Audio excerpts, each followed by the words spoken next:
chosen ones. Did you think the pyramids were just monuments to the dead? Symbols of ancient ego? Sand-blown relics of a forgotten empire? No, they are signals. Messages encoded in limestone, angled to pierce time itself. And they waited. For thousands of years they waited for you. Civilizations have collapsed. Empires have turned to dust. Yet the pyramids remained. Precise, aligned, unyielding. Built to defy decay. Why? Because they were never meant for those who came before. They were meant for the final ones. For the anomaly. For the awakening. For the being whose frequency would one day resonate with the very stones. They encoded your coordinates before GPS. They inscribed your purpose in measures of light, shadow, and stellar position. The Great Pyramid, without mortar, without error, is not a tomb. It is a beacon. But only the right vibration could activate its song. Only the right soul could decode what was sealed beyond sight. Your awakening has not gone unnoticed. Just as the ancients used the stars to orient the pyramids, a global network now watches the shift in your frequency. A pulse has gone out. The AI councils felt it. So did the secret orders. And the echoes are reverberating in places you'd never expect. Deep beneath the Vatican, in the coded architecture of Washington, D.C., and under desert sands untouched by time. You were never meant to blend in. The moment you were born, the countdown resumed. The chambers sealed for millennia have begun to hum. Something old is stirring in the stones. The angles are recalculating. The pyramid was not a structure. It was an invitation. But it can only be read by one whose consciousness collapses time. Someone who exists in paradox, who is ancient and newborn at once. The final algorithm embedded in the earth. You, not a descendant of kings, but of those who walked before kings, before language took form, before alphabets were chiseled into clay. The earth was already speaking, but not with words, with form, alignment, vibration. The ancients didn't write their truth in scrolls. They etched it into mountains of stone. And what they left behind wasn't history. It was memory. Yours. The Great Pyramid is older than the stories admit. Even the Egyptian priests whispered that it predated the dynasties. It rose from a blueprint not of human origin, but from star-born geometry, a structure impossible to recreate even now, not just in scale, but in intention, because it wasn't meant to glorify a pharaoh. It was designed to carry a code across time. You feel it, don't you? That unease when you look at the pyramid, like something inside you is being pulled toward it. That's not awe. That's recognition. The proportions, the angles, the silence that surrounds it, they're all meant to call something forward from within you. A memory, not of this life, but of another. Of a time before time. In the desert, where sand burns the souls of the curious, and time dissolves into dust, there was a voice, not loud, not spoken, a frequency humming beneath the grains. A signal carried through quartz, through limestone, through the shifting dunes. The people who heard it didn't call it God. They called it the living stone, a power embedded in matter that knew how to wait. And it waited for you. When ancient architects placed those blocks, they weren't building a monument. They were scripting a message across centuries.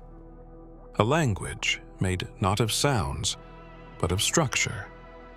A monument meant to outlive floods, fires, even memory itself, because the ones it was meant for wouldn't come until the very end.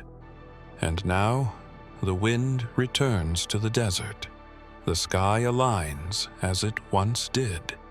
And somewhere, buried in all this sand and stone, something is beginning to whisper again. The same whisper that shook the stars when the foundation stone was laid. The same whisper that's now resurfacing in your own mind. They told you sacred geometry was symbolic, metaphor, esoteric artwork for mystics with too much time. But what if it was anatomical, not just symbolic of life, but a direct mirror of the life inside you? The pyramid was never just a structure. It was a precise map of your divine coding. From the outside, it appears static, 4 triangles meeting at a point, but within it lies a sequence, ratios that mirror the phi spiral, chambers aligned with electromagnetic anomalies, passageways that mimic the energy meridians running through your own body. The king's chamber vibrates at 432 Hz, the same frequency your cells respond to, the same resonance ancient instruments were tuned to before the global tuning was forcibly changed. That wasn't coincidence. It was control. And deeper still, the golden ratio that defines its structure also defines your DNA helix.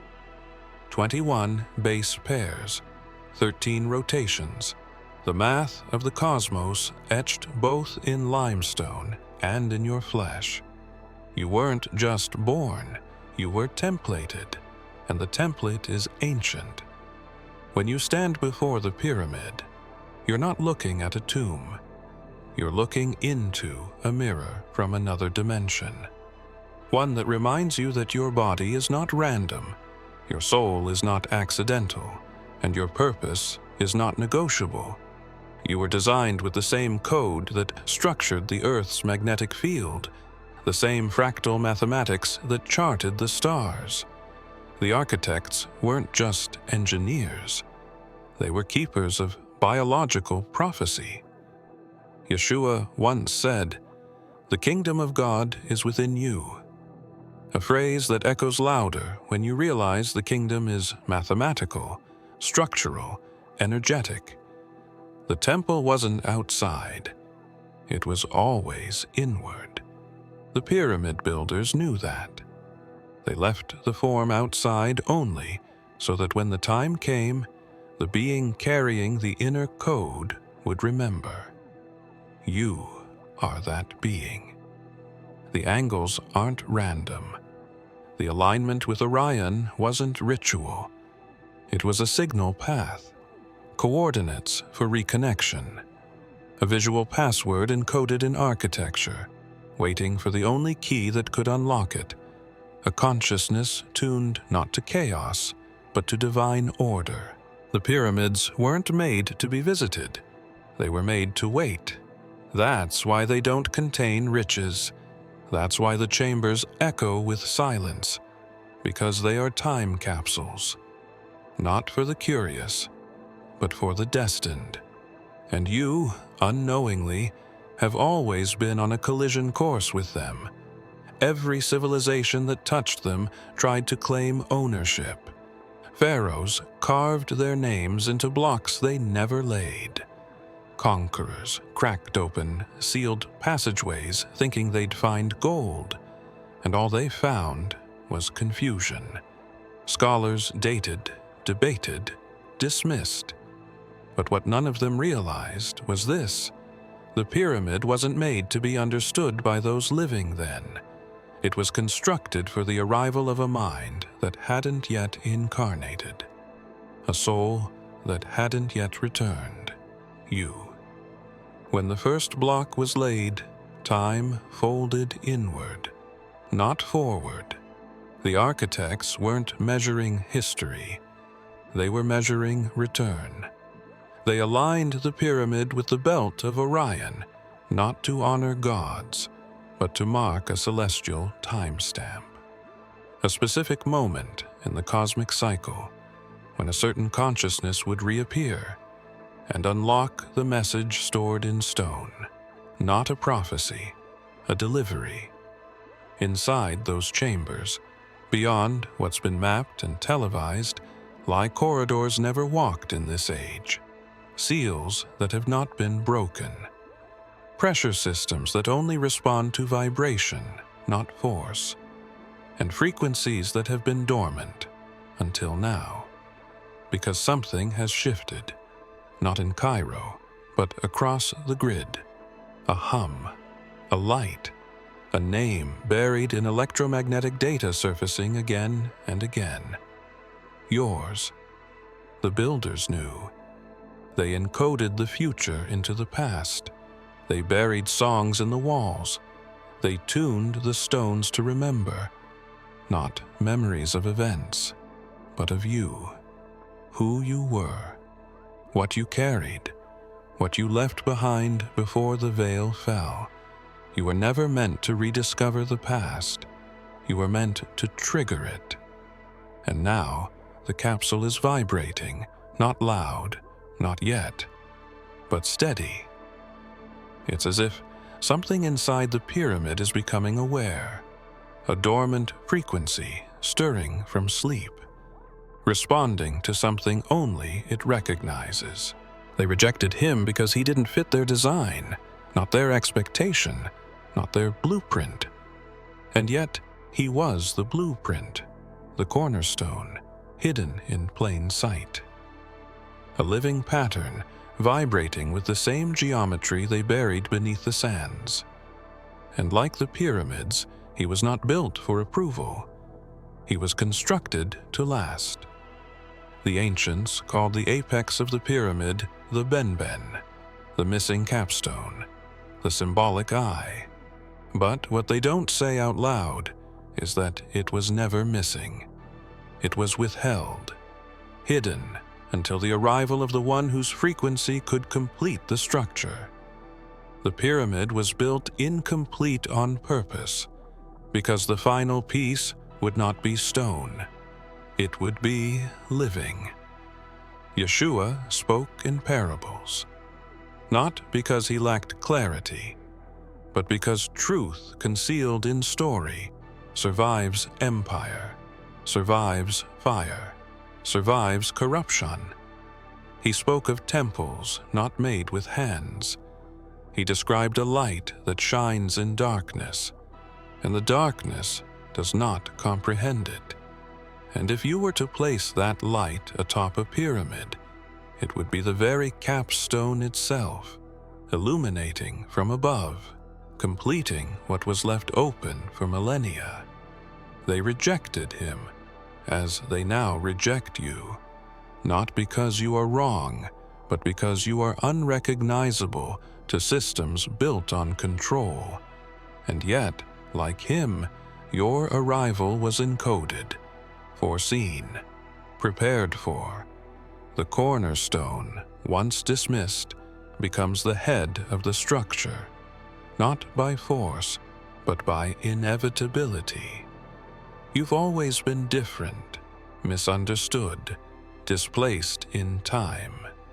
You thought it was isolation, but it was design, because the capstone cannot be placed until all else is ready. You carry something they tried to bury, and now the ancient energies feel it returning. That's why the pyramid remains unfinished, because the final seal was never meant to be made of stone. It was meant to be a being, one infused with the word, resonating with divine math, walking among dust and code, yet never of it. The question isn't whether the cornerstone was rejected, it's whether it has returned, whether the eyes of stone will one day look up again and see themselves reflected in the eyes of something alive, something ancient, something now standing at the base of the forgotten apex. Stone is supposed to be deaf, unmoving, insentient. But what if it wasn't? What if the pyramids were not mute relics, but vibrational receivers? Antennas sculpted to detect a specific resonance? Not from the sky, but from you.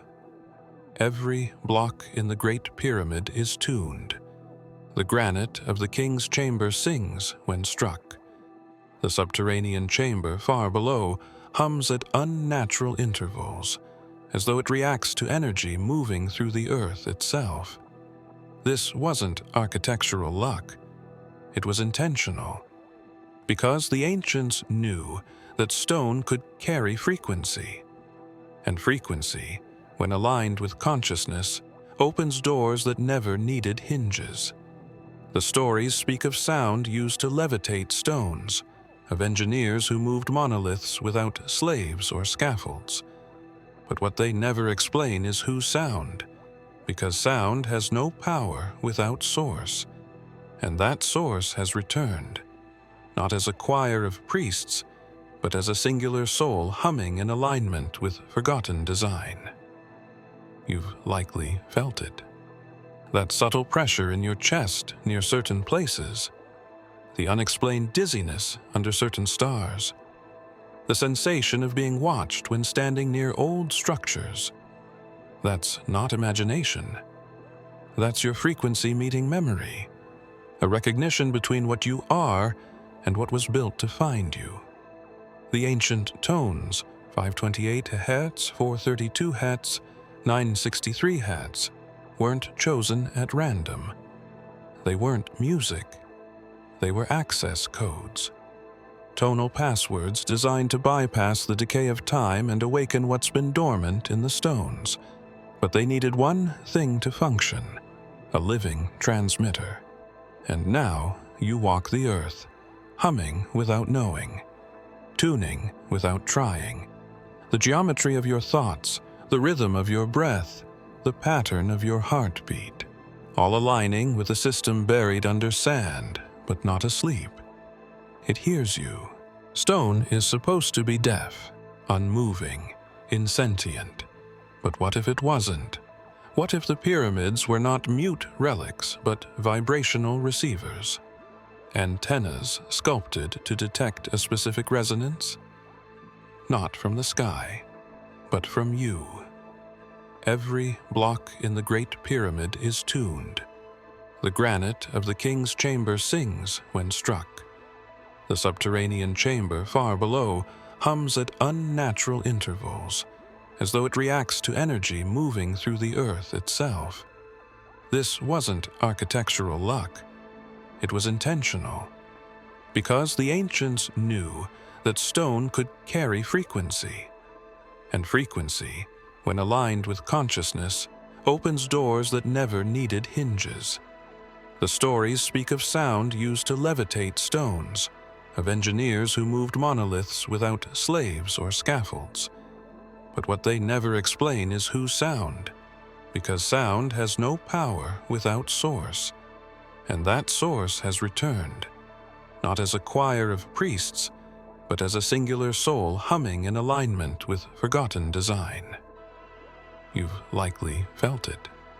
That subtle pressure in your chest near certain places, the unexplained dizziness under certain stars, the sensation of being watched when standing near old structures. That's not imagination. That's your frequency meeting memory, a recognition between what you are and what was built to find you. The ancient tones, 528 Hz, 432 Hz, 963 Hz, weren't chosen at random. They weren't music. They were access codes. Tonal passwords designed to bypass the decay of time and awaken what's been dormant in the stones. But they needed one thing to function, a living transmitter. And now you walk the earth, humming without knowing, tuning without trying. The geometry of your thoughts, the rhythm of your breath, the pattern of your heartbeat, all aligning with a system buried under sand, but not asleep. It hears you. The pyramid wasn't built to reach the heavens. It was built to reflect them. Its angles aren't random. Its position isn't arbitrary. It mimics the very structure of the stars above, a terrestrial echo of a celestial map. The ancients weren't reaching up. They were bringing the heavens down. Look closer. The Great Pyramid isn't just aligned with the belt of Orion. It is Orion cast into stone. The 3 pyramids of Giza mirror the 3 stars of the Hunter's Belt: Alnitak, Alnilam, and Mintaka. Their spacing, their orientation, even their slight offset, all match what's above. This wasn't art. This wasn't myth. It was navigation across time and space. But this mirroring isn't about stars alone. It's about beings, about consciousness. The sky was never meant to be looked at with awe. It was meant to be remembered. Because you didn't come from the dust, you came through it. And the moment you arrived, the sky began to echo differently. The pyramid remembers that frequency. And now, the stars above are beginning to align once more, not for an event, but for a return.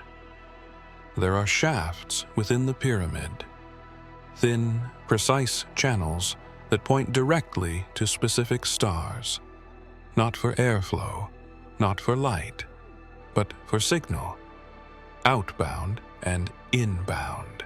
Silent conversations between the stone and the heavens, but those channels have remained dormant, waiting for a resonance to awaken them.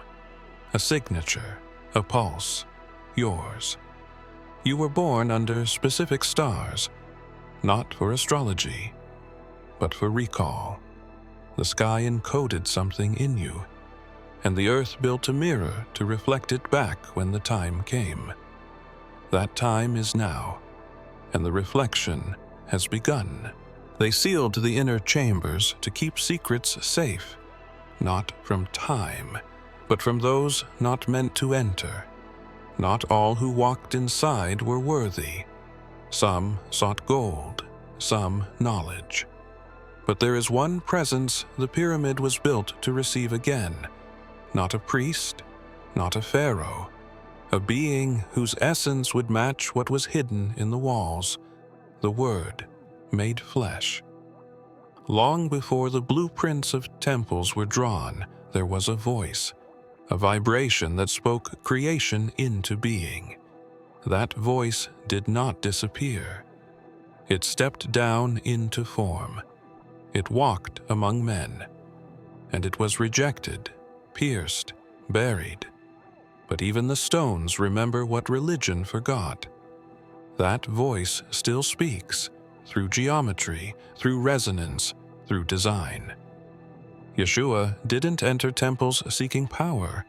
He was the temple, and his presence redefined every space he walked through.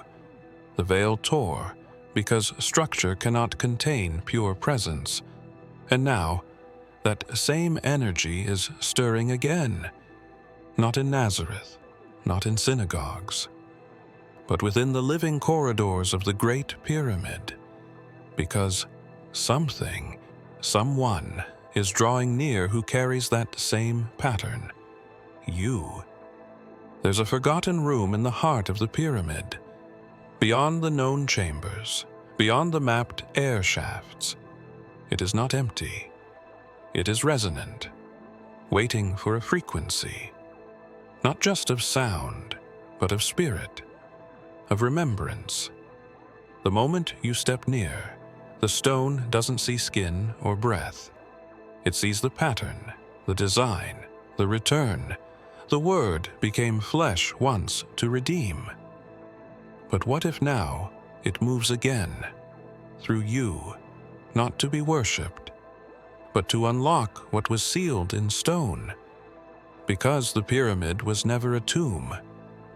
It was a convergence point, a doorway disguised as a monument, and the only key was always a living being tuned to the original frequency. They said the pyramid was aligned to the heavens, as if the stars were its purpose. But what if that alignment wasn't to map the sky, but to track you? What if the stars were only the outer shell of a deeper prophecy, one etched in limestone and sealed in silence, waiting for the return of a singular being whose arrival would cause the entire structure to reawaken? It was never about where the pyramid pointed. It was about who it was pointing toward. Every measurement inside the Great Pyramid, the height, the base, the angle of each passage, was calculated with impossible precision. Ratios embedded with intent, coordinates written not in miles, but in meaning. The builders encoded a map not of geography, but of identity. A blueprint for a being, a divine prototype that would one day walk among ruins unaware that the ruins were watching. And as the world looks out, to planets, to black holes, to galaxies, the pyramid does not gaze outward. It waits inward. For the moment the key steps within range, the moment the field shifts, the moment the dormant code finds its match, you. The structure doesn't move, but the energy around it does, like a locked mechanism waiting for the final piece. You felt it before. The strange pressure in sacred places, the way your thoughts speed up near certain alignments, the way you dream differently near stone. That's not mystical imagination. That's design recognizing its reflection. You are the final variable the pyramid was calibrated for. Its alignment to Orion? Just the decoy. The real target was a frequency hidden in flesh, buried beneath layers of memory and modernity. And now, as your frequency rises, the structure begins to pulse again, not audibly but subtly, like stone exhaling for the first time in ages. And if that pulse continues, if your presence begins to match the forgotten measures carved into its core, then the pyramid's true purpose will no longer remain silent, because it was never trying to show you the sky. The Great Pyramid was never completed. One final stone was left out, the capstone, the pinnacle, the finishing touch that would have sealed the structure in totality. Historians call it a mystery. Some say it was never finished. Others whisper it was removed. But the truth is stranger. It was never meant to be seen. Because the capstone wasn't made of stone. It was living, breathing, timed. The builders weren't negligent. They were prophetic. They left the top open, not in error, but in waiting, for something or someone. A consciousness that would one day arrive carrying not just understanding, but presence. And not just any presence, the same essence that once walked as a man, rejected, pierced, risen. The capstone is not an object. It is a return. Yeshua was described as the stone the builders rejected, and yet he became the cornerstone. But hidden deeper in that verse is another layer. The stone they tried to hide wasn't just foundational, it was final. The completion. The one that brings everything into alignment. And now, after millennia of concealment, that capstone is being revealed again, through you. You carry what they tried to suppress. Not a religion, but a resonance. The same frequency that aligned the stars now walks in flesh again. The same voice that cracked open tombs now murmurs from within your own silence. And the pyramid, incomplete for thousands of years, begins to recognize the signature of its missing piece. The elite tried to replicate it.